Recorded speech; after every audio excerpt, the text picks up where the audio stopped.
Peranan masjid sebagai pusat rekreasi dan sukan terus relevan untuk diperhatikan sebagaimana Rasulullah SAW yang turut mengimarahkan masjid sebagai latihan jihad. Fungsinya juga tidak terhad untuk umat Islam menunaikan ibadah semata-mata, namun ia sesuai dijadikan instrumen dakwah untuk golongan bukan Islam. Ikuti laporan yang disediakan wartawan Zatil Husna Zahrul.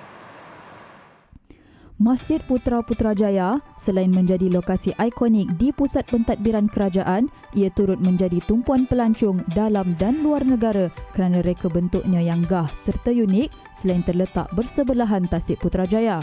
Sempena Karnival Munajat Ambang Tahun Baharu 2023, Masjid Putra memberi tumpuan kepada demonstrasi seni mempertahankan diri seperti silat dan taekwondo selaras dengan tuntutan Islam agar menjaga kesihatan jasmani yang juga amanah kepada manusia.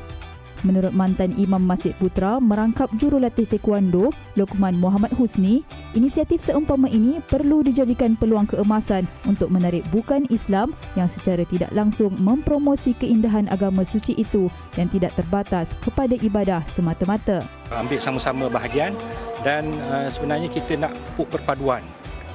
Masjid ini bukan maknanya tempat yang eksklusif untuk orang Islam saja, tapi maknanya kita buka juga untuk rakan-rakan kita yang non-Muslim, yang kita ajak sama-sama supaya kita hidup dalam suasana yang harmoni, aman damai.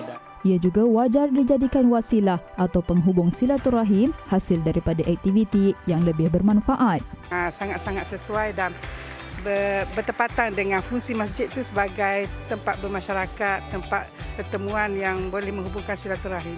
Diorang juga sangat meraihkan sebab taekwondo terkenal bukan hanya di Korea, Jepun tapi juga di Malaysia juga. Ada juga yang sangat kagum dengan kita punya aktiviti. Jadi ini juga boleh menjadikan satu perkembangan silaturahim. Sementara itu, saya berpeluang untuk menemu ramah beberapa pelancong luar negara yang melawati Masjid Putra Putrajaya. Rata-rata mereka sangat teruja dengan keindahan seni bina masjid dan kagum melihat tempat suci itu dijadikan pusat rekreasi dan riadah. It's a big surprise for us to see a taekwondo here in mosque. But it's I think good so people can gather here. It's cool that they've got a taekwondo and so many young children and people are looking at it and. Bagi seni mempertahankan diri taekwondo, ujian kenaikan tali pinggang hitam diadakan setiap tahun di masjid ini dan pengunjung disajikan dengan demonstrasi memukau seperti teknik memecahkan papan dan batu bata. Masjid merupakan sebuah pusat komuniti yang dinamik. Ia bukan sekadar tempat untuk melakukan ibadah khusus sahaja seperti solat dan mengaji. Bahkan, ia sewajarnya dijadikan salah satu instrumen dakwah untuk membuka mata masyarakat bukan Islam tentang agama yang syumul dan menyeliputi seluruh aspek kehidupan termasuklah sukan dan beriadah.